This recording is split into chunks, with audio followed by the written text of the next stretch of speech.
마가복음 8장 22절에서 26절까지 말씀입니다. 마가복음 8장 22절에서 26절까지 말씀, 저와 여러분 한 목소리로 읽도록 하겠습니다. 벳세다의 이름에 사람들이 맹인 한 사람을 데리고 예수께 나와 손대시기를 구하거늘 예수께서 맹인의 손을 붙잡으시고 마을 밖으로 데리고 나가사 눈에 침을 뱉으시며 그에게 안수하시고 무엇이 보이느냐 물으시니 쳐다보며 이르되 사람들이 보이나이다. 나무 같은 것들이 걸어가는 것을 보나이다 하거늘 이에 그 눈에 다시 안수하매 그가 주목하여 보더니 나서 모든 밝히 보는지라. 예수께서 그 사람을 집에 보내시며 이르시되 마을에는 들어가지 말라 하시니라. 아멘.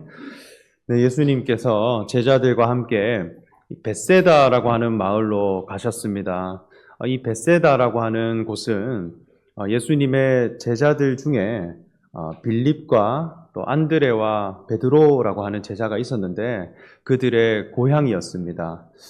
이 마을의 이름에 뜻이 있는데 이 벳세다라는 이름은 어부들의 집, 어부들의 마을 이러한 뜻을 가지고 있습니다. 물론 이곳에 사는 사람들이 이 어업에 종사하는 사람들이 아주 많아서 붙여진 이름이라 그렇게 여겨집니다만 이 어부들이라 한다면 예수님이 제자들을 부르실 때 부여해 주신 미션과 아주 관련이 크다는 것입니다. 그래서 베드로가 예수님을 처음 만났을 때 그 모습이 어떠했느냐 하면 물고기를 건지는 어부로서 예수님을 만났다는 것이죠. 그래서 그물을 던지고 있는 중에 예수님을 만났고 예수님이 베드로에게 나를 따르라 하시며 내가 너로 사람을 낚는 어부가 되게 하리라 이렇게 새로운 미션과 새로운 삶의 목적을 제시하셨다는 거예요. 그때 베드로가 자기 그물을 내려놓고 예수님을 따르게 되더라 이렇게 했습니다. 그래서 어부이긴 어부인데 사람을 낚는 사람. 이전에는 바다에서 주어지는 물고기들을 건져서 하루하루 살아가는 사람들이었다면 이제는 사람을 건져내서 하나님 나라 안으로 포함시켜 갈 수 있는 그런 사명을 가진 사람으로 나아가게 되는 것. 그것이 예수님을 따랐을 때 나타나는 삶의 목적에 관한 변화더라는 것이죠. 그래서 이 어부들이 많이 모인 집, 그것이 이 벳세다라 할 수 있겠습니다. 그런데 우리는 생각할 때 그냥 사람을 낚는다라고 생각하면 그물을 던져서 물고기를 건지듯이 사람도 그렇게 건져 올리면 되지 않겠느냐 아주 단순하게 생각할 수 있습니다. 그런데 이 어부가 된다라고 하는 것은 장비나 방법론의 개념은 아닙니다. 그 어부가 가진 마인드, 그 어부가 가진 기쁨, 그것이 자기 속에 충만해야 낚는 것도 가능하더라는 거예요. 작년 여름 저희 목회자들이 전남 고흥으로 목회자 바이블 스테이를 한번 갔었습니다. 그곳에 소록도 탐방도 가고 우리 유승주 집사님 회사의 그 대유조선에 저희가 방문해서 배도 이렇게 같이 탔습니다. 그곳에 선상 낚시를 저희가 해봤는데 집사님께서 낚싯대도 아주 좋은 걸 구해주시고 또 미끼도 아주 좋은 미끼를 구해주셔서 하나하나 이렇게 끼워주시고 방법도 알려주셨습니다. 그래서 몇 미터 되는 지점에 이 미끼를 딱 두면 고기가 물 것입니다. 이렇게 아주 자세하게 알려주셨어요. 그 낚싯대도 보니까 이 미끼가 몇 미터까지 내려갔는지 이 수치가 다 나올 정도로 상당히 디지털 그 낚싯대를 주시면서 아주 좋은 장비로 챙겨주셨습니다. 그런데 저는 한 마리도 못 잡았어요. 그리고 주변에 있었던 목회자분들도 대부분 못 잡으셨고 우리 성성경 목사님과 대구 내당중앙교회 김진수 목사님만 고기를 잡았던 기억이 있습니다. 그러니까 낚싯대도 있고 미끼도 있는데 잡히질 않으니까 너무 재미가 없는 거예요. 그래서 금세 낚싯대를 내팽개치고 라면이나 끓여 먹자 했던 기억이 있습니다. 그때 유승주 집사님이 저에게 오셔서 가르쳐 주면서 이 낚시에 재미가 있는데 그걸 소개해 주는 거예요. 그래서 목사님, 미끼로 고기를 꼬셔야 됩니다. 이런 얘기를 하는 거예요. 그 표현이 참 재밌었어요. 그래서 볼 때는 바늘과 미끼인데 마음에는 꼬시고자 하는 마음이 있다는 거예요. 그래서 그냥 그 위치에 두면 안 되고 막 춤을 춰야 된다는 겁니다. 그래서 꼬시켜야 됩니다. 이렇게. 그래서 막 열받게도 하고 또 막 흥미도 돋구고 이렇게 그 위치에서 다가오도록 관심 가지도록 뭔가 관련 지을 수 있도록 고기를 꼬셔야 됩니다. 목사님 이렇게 얘기를 해주는 거예요. 그래서 그 꼬시고자 하는 마음이 먼저 있어야 되는 거죠. 그리고 그 과정을 통해 물고기가 미끼를 물게 되면 이제는 건져 올려야 되는데 눈에 보이지 않는 물고기가 내 품으로 점점 다가올 때 이 릴을 돌리면 손맛이 있다고 합니다. 목사님 손맛을 맛봐야 됩니다. 맛을 아는 사람이 돼야 된다는 거예요. 그래서 내가 열심히 꼬셔서 이 물고기가 나에게 내 품 안으로 나와 같은 곳으로 다가오는데 이 손맛 그리고 온 힘을 줘서 온 집중을 다해서 끌어오는데 거기로부터 오는 맛이 있다고 해요.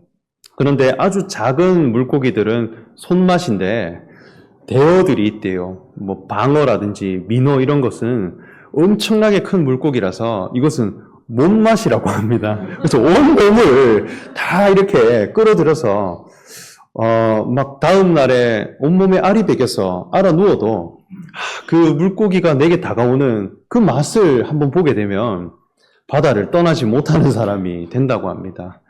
그러니까 어부로서 살아간다라고 하는 것은 우리가 단순히 볼 때는 그냥 그물을 던져서 물고기를 많이 건지는 것이구나 이렇게 생각할 수 있겠지만 그 속에는 꼬시고자 하는 마음 그리고 몸만 그것이 내게 다가올 때 그 맛을 아는 사람 거기로부터 이 삶이 시작되더라는 거예요. 사람을 낚는 어부가 된다고 하는 것도 꼬실 줄 아는 사람 그리고 그것을 건져 올리는 맛을 본 사람 그것이 되어야 이루어지는 사명이라 그렇게 생각이 됩니다. 그런데 이 벳세다라고 하는 곳에 갔다라고 하는 것은 그러한 마음과 그러한 정신을 가진 사람들의 마을이더라는 거예요. 예수님이 그곳으로 가셨는데 정작 그곳에는 맹인이 있었다 이렇게 소개합니다. 맹인이다라고 하는 것은 어두운 사람이겠죠. 눈은 있으나 그 안구에 빛이 담기질 않는 거예요. 그래서 빛이 들어오지 않게 되므로 내가 뭔가를 비춰낼 수 없는 고로 너무나 어둡고 분별할 수가 없고 아무것도 다스릴 수가 없고 어딘가를 향해 갈 수 없는 그런 상태가 맹인이고 눈먼 자의 모습이라 할 수 있겠습니다. 그런데 우리가 맹인이라 이렇게 하면 살아가는 모든 삶이 어둡게 보인다 이렇게 생각하는데 진짜 빛이 눈에 안 들어오면 어두운 것도 안 보인다고 해요. 그래서 우리가 생각하는 검정색도 볼 수가 없는 그래서 맹인에게 볼 수 있느냐 이렇게 물으면 아무것도 안 보인다 늘 이렇게 이야기한다고 해요. 이것은 마치 팔꿈치로 뭔가를 볼 수 있느냐 이렇게 묻는 것과도 같다는 거예요. 그러니까 아무런 인지, 아무런 인풋, 아무런 분별 이런 것이 전혀 이루어지지 않는 상태. 그런데 그 원인이 빛이 내 안에 들어오지 못하기 때문에 이루어지는 그런 상태라 할 수 있겠습니다. 그래서 맹인이 예수님께 나와서 안수해 주시기를 간구했다라고 하는 이 사건을 소개하는데 맹인이 예수님을 만나서 눈을 뜨게 된 이 사건을 우리에게 왜 소개를 하고 이 말씀이 전해지느냐 한다면 하나님 앞에 모든 인생이 모든 사람이 예수 그리스도를 만나기 전에 그 상태가 다 맹인이더라는 거예요. 예수 그리스도를 온전히 만나지 못하고 또 내가 안수받지 못한 상태라면 다 하나님 앞에 눈먼 자이고 또 어두운 사람이라는 것입니다. 인생이 무엇을 위해 살아야 할지, 또 나는 누구인지, 나는 하나님 앞에 무엇을 위해 부름받았는지 그 기준이 전혀 없더라는 거예요. 우리가 어떤 분야이든지 어떤 영역이든지 그 세계에서 분별력이 없는 사람을 얘기할 때는 맹인이다, 어두운 사람이다 그렇게 소개합니다. 색에 대해서 알아볼 수가 없다. 색에 대한 기준이 없는 사람, 그래서 맹인이라 이렇게 하죠. 생맹이다 이렇게 하죠. 그리고 글에 대해서 분별력이 없는 사람, 문맹이다 이렇게 합니다. 그리고 컴퓨터가 눈앞에 있어도 그 컴퓨터의 언어체계, 그 컴퓨터에 대한 모든 신호 전혀 알아들을 수 없고 다스려낼 수 없는 사람, 그것을 컴맹이다 이렇게 합니다. 그 사람은 저마다 자기만의 어두움이 있어요. 어떤 영역에 대해서 맹에 관한 영역이 있더라는 것입니다. 그런데 모든 사람, 모든 인생이 하나님 앞에 다 어두운 영역이 있는데 그것이 바로 무엇이냐 하면 사람이 무엇인가 하는 사람의 존재 목적에 관하여서 다 어둡더라는 것입니다. 그래서 사람 낚는 어부가 돼야 되는데 정작 사람에 대해서는 어두운 상태, 그게 맹인의 모습이더라는 것입니다. 그래서 꼬실 수도 없고 또 맛도 못 느끼는 그런 모습이라 할 수 있겠죠. 사람이 과연 무엇일까? 또 나는 누구인가? 또 나는 무엇을 위해 살아갈 것인가? 내 자아 정체성에 관하여서 다 맹인인 것이죠. 수많은 사람들이 사람이라고 하는 것은 무엇일까 하는 것을 정의 내려보기 위해서 많은 철학과 또 인문학을 통해서 연구하고 토론을 해갔습니다. 그래서 사람은 과연 무엇인가 이렇게 할 때 사람은 언어를 사용하는 존재다. 사람은 언어를 사용할 때 참 사람이다. 그렇게 이야기도 합니다. 또 누군가는 사람은 불을 사용할 수 있는 존재다. 도구를 사용할 수 있는 존재다. 때로는 직립보행을 하는 존재다. 언어를 사용하는 존재다. 이렇게 나름의 사람의 본질, 사람만이 가지고 있는 고유한 특징, 과연 사람만이 가지고 있는 유일한 정체성이라고 하는 것이 무엇일까 하는 것을 끊임없이 찾고 정의를 해갔다는 것입니다. 그런데 이것을 찾으면 찾을수록 더 어두운 사람으로, 더 분별하지 못하는 사람으로 드러나게 되더라는 것이죠. 직립보행을 하면 과연 사람인가? 직립보행을 하는 동물들이 있죠. 유인원, 원숭이들은 걸을 수 있습니다. 언어를 사용하면 그것이 사람인가? 언어를 사용하는 짐승들이 있습니다. 불을 사용하는 짐승도 있습니다. 그리고 도구를 사용하는 짐승도 있다고 합니다. 그래서 도무지 사람만이 가지고 있는 본질을 찾으려고 하는데 짐승과 별반 다를 것이 없는 위치로 늘 발견이 되더라는 것입니다. 그래서 늘 사람이 과연 무엇일까? 거기에 다 어두운 사람으로 발견이 되더라는 것이죠. 그것이 바로 맹인의 모습이라 할 수 있겠습니다.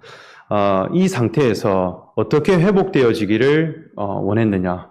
그 회복의 절차를 살펴보면 사람들이 맹인 한 사람을 데리고 예수께 나와 손대시기를 구했다 했습니다.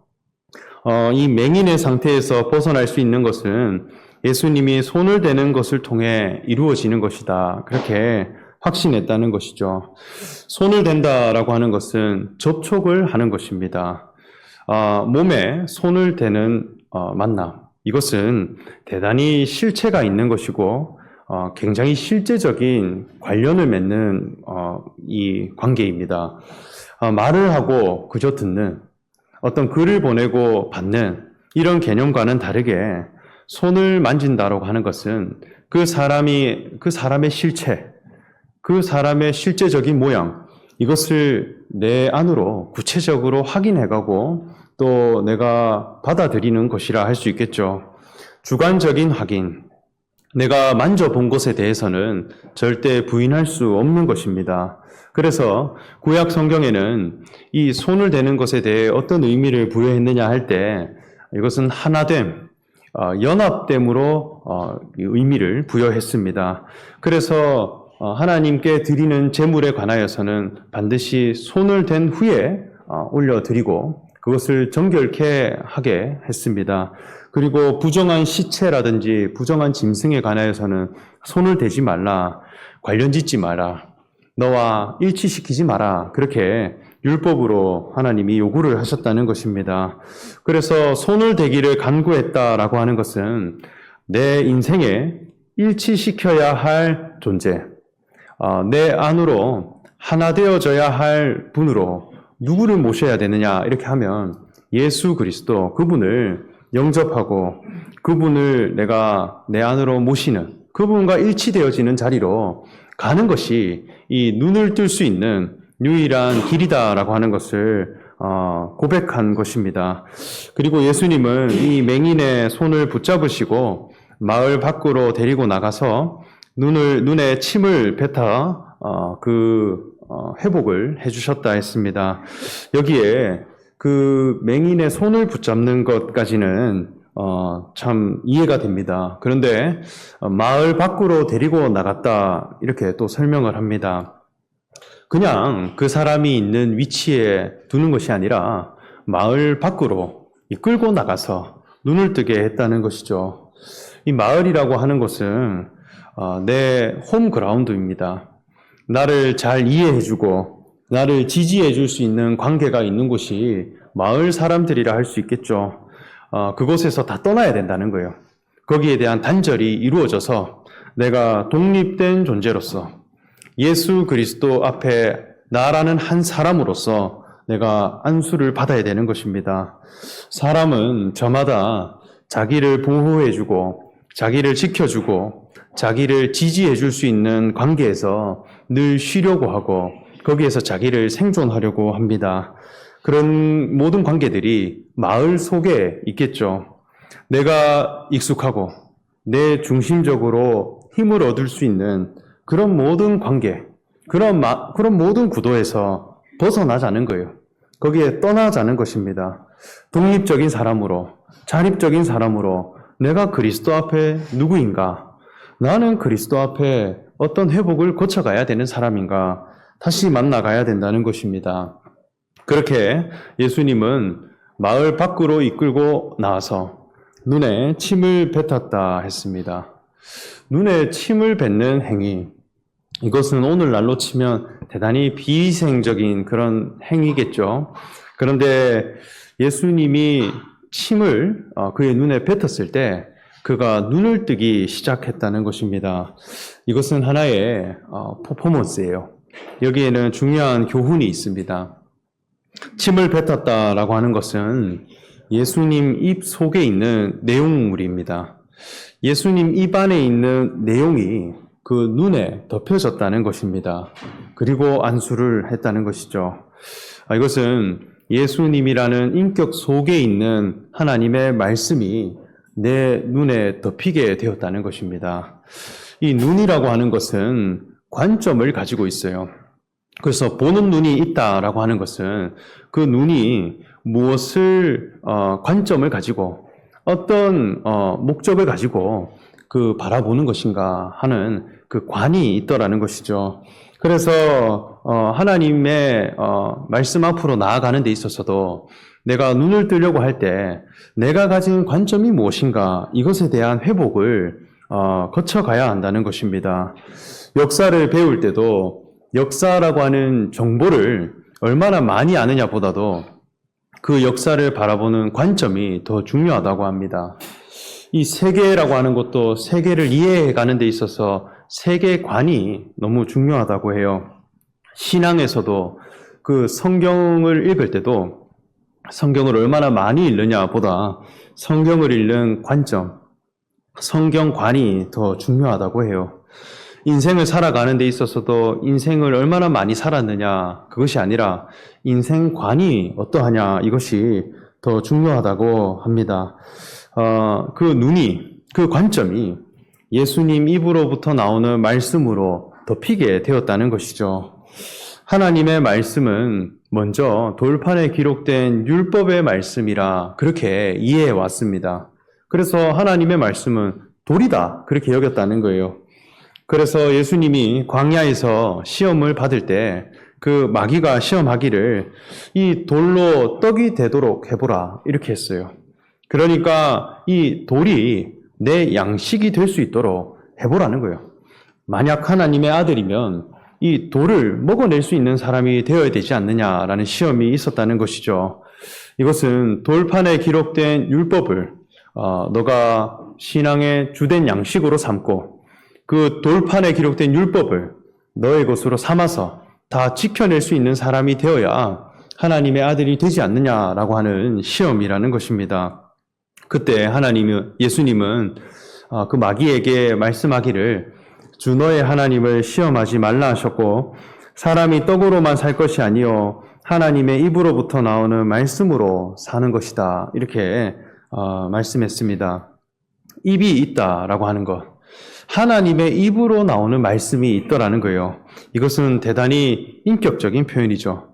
하나님의 말씀이 몸을 가진 인격을 통해 드러나고 하나님이 사람을 지은 목적이 이루어진 한 존재를 통해 하나님의 말씀이 드러나게 되는 것, 그 말씀이 내 눈에 씌어져서 존재에 관한 관점을 가지고 예수 그리스도라고 하는 한 실체를 깨달아가는 관점을 가지고 내가 바라보는 사람이 되면 내 눈이 점점 띄어지게 되고 나는 누구인가 하는 것이 점점 밝혀지게 되더라는 것입니다. 그런데 여기에는 분명한 절차가 있습니다. 먼저는 침을 뱉었는데 바로 보이는 것이 아니라 무엇이 보이느냐 이렇게 물으니 사람들이 보이나이다. 그런데 나무 같은 것들이 걸어가는 것을 보나이다 이렇게 했습니다. 사람은 보이는데 그 사람을 무엇으로 보게 되느냐 할 때 나무 같은 것들로 보이게 되더라는 것이죠. 먼저는 사람에 대한 이해가 그렇게 이루어지는 것입니다. 사람에 관한 개념, 거기에 눈을 떠가는데 나무처럼 보였다는 것입니다. 이에 그 눈에 다시 안수함에 그가 주목하여 보더니 나아서 모든 것을 밝히 보는지라 이렇게 온전한 회복이 이루어집니다. 그래서 총 2번의 안수를 거친 후에 눈을 뜨고 명확히 볼 수 있는 사람이 되어졌습니다. 이것은 하나님 앞에 우리의 영적인 안목을 깨우쳐 가는 데 있어서 이러한 과정과 섭리를 거쳐가야 한다는 것이죠. 사람에 대해 알아가는데 나무처럼 보였다는 것입니다. 우리가 사람들이 살아가는 사회도 보면 이 획일화되어진 사회, 또 대단히 경직되고 굳어있는 사람을 볼 때 이런 나무 같다, 목각 인형 같다 이렇게 얘기를 합니다. 그 사람은 대단히 굳어있고 그리고 굉장히 딱딱하게 획일화시켜 놓은 그런 사회를 만들어 간다는 것이죠. 군대를 가보면 가장 먼저 배우는 훈련이 뭐냐면 제식이라는 훈련입니다. 이 제식이라고 하는 훈련을 정말 며칠 동안 계속 배워요. 처음에는 아주 자유분방한 사람들이 들어왔는데 이 제식 훈련을 거치고 나면 목각 인형처럼 대단히 직선적이고 굳어있는 사람이 되는 것입니다. 사람의 생각과 사고도 이렇게 획일화되어 있고 굳어지게 되는 것이죠. 그래서 차렷, 열중시험, 그리고 경례, 이것을 몇 시간 동안, 며칠 동안 그 행동을 반복하고 그리고 그 몸을 교정시켜 가는 것입니다. 걸어가는 것도 모두가 똑같은 팔 각도, 모두가 똑같은 발걸음 다 통일시켜서 그 사회와 조직을 만들어 가는 것입니다. 그래서 군대를 갔다 오게 되면 사람은 목각 인형 같은 사람이 돼요. 생각하는 것도 사고하는 것도 굳어 있게 되는 것입니다. 그래서 군대가 행진하는 모습 자체가 나무가 걸어가는 것과도 같더라는 것이죠. 사람에 대해서 눈을 뜨는데 나무처럼 보였다는 것입니다. 다양한 생명이 표현되고 또 그 본성을 자유롭게 표현하는 활력 있는 공동체, 활력 있는 사람들의 모습이 아니라 획일화되고 굳어진 사람으로 먼저는 눈을 떴다는 거예요. 이러한 과정이 먼저 있어야 되는 것입니다. 그리고 다시 예수님이 안수하시게 되므로 이제는 밝히 보는 사람이 되었다. 하나님 앞에도 내가 규정대로 행하고 그리고 행동을 획일화시켜서 나아가는 신앙이 있어요. 그것을 율법 신앙이라고 합니다. 하나님의 율법을 내가 몸으로 지켜 행하고 또 그것을 실천하는 것으로 인정을 받고 의에 이르고자 하는 그 신앙. 하나님이 요구하신 그 행동에 내 자신을 정확히 맞추어 가는 것입니다. 나라는 사람의 개성과 나라는 사람의 상태, 나라는 사람의 모습, 이런 것과 전혀 상관없이 내 육체가 그 규정에 맞추어 내면 인정받을 수 있는 신앙입니다. 그래서 율법을 가지고 나아가는 그 사람들의 사회, 그곳은 나무와 같은 곳이고 나무와 같은 사람들이 걸어가는 그런 모습으로 보이게 되더라는 것이죠. 이러한 율법 신앙에 관한 한계, 그리고 그 율법 세계 안에서 우리 자신이 얼마나 경직되고 거기 앞에서 희미한가라고 하는 것을 보게 되는 그런 과정을 거친 후에 예수님이 다시 안수하심으로 모든 것을 밝히 보는 자가 되었다 했습니다. 하나님이 우리를 이 땅에 지으신 것은 하나님의 자녀가 되게 하기 위함이고 또 그 자녀들의 나라가 이 땅에 도래하기 위함이라 이렇게 했습니다. 흙으로 지음받은 인생임에도 불구하고 그리스도라고 하는 존귀한 생명을 가진 자로 부르셨고 몸을 가진 인생임에도 불구하고 하나님의 자녀, 하나님의 그 생명을 표현해낼 수 있는 존귀한 자로 우리를 부르셨다 하는 것을 예수님을 통해 보게 되었다는 거예요. 예수님과 상관하게 되므로 발견하게 되는 이 신앙, 이것을 우리가 회복해 가게 되고 마침내 나는 누구이며 또 하나님 앞에 내가 지음받은 목적이 무엇인가 거기에 다시 눈을 뜨고 또 마침내 사람을 낚는 어부로서 무엇으로 내가 꼬시고 무엇으로 내가 맛을 볼 수 있는 사람이 될 것이냐 이렇게 할 때 참 사람에 대한 기준 또 하나님이 사람을 지은 목적 대신 그 그리스도 그분의 생명과 그분의 정체성을 가진 사람으로 내가 사람을 낚을 수 있고 또 하나님 나라의 영광을 온전히 드러낼 수 있는 그런 사람으로 모두가 회복되시기를 소망하며 말씀 전합니다. 함께 기도하겠습니다. 사랑의 하나님, 벳세다에 발견된 그 맹인이 우리 자신의 모습으로 철저하게 발견되기를 원합니다. 하나님 앞에 우리가 빛이 없어 너무 눈이 멀었고 어떠한 것도 분별할 수가 없고 어떠한 것도 인지할 수 없는 그런 인생이었습니다. 그러나 예수 그리스도께서 우리에게 오시고 우리가 그분을 상관하게 되고 그분을 영접하게 되므로 눈이 뜨여지게 된 그 온전한 회복의 과정이 우리 가운데 충만하게 있기를 원합니다. 하나님이 우리를 무엇으로 부르셨고 무엇으로 지으셨나 하는 것을 그리스도 안에서 늘 발견하게 하시고 이 눈을 떠가는 이 세계에 관하여서 늘 애통하고 갈급한 마음으로 나아갈 수 있는 그런 모든 성도님들이 되게 하여 주시옵소서. 감사드리며 예수님의 이름으로 기도합니다. 아멘. 네, 다음 함께 찬송가 366장 찬송하겠습니다.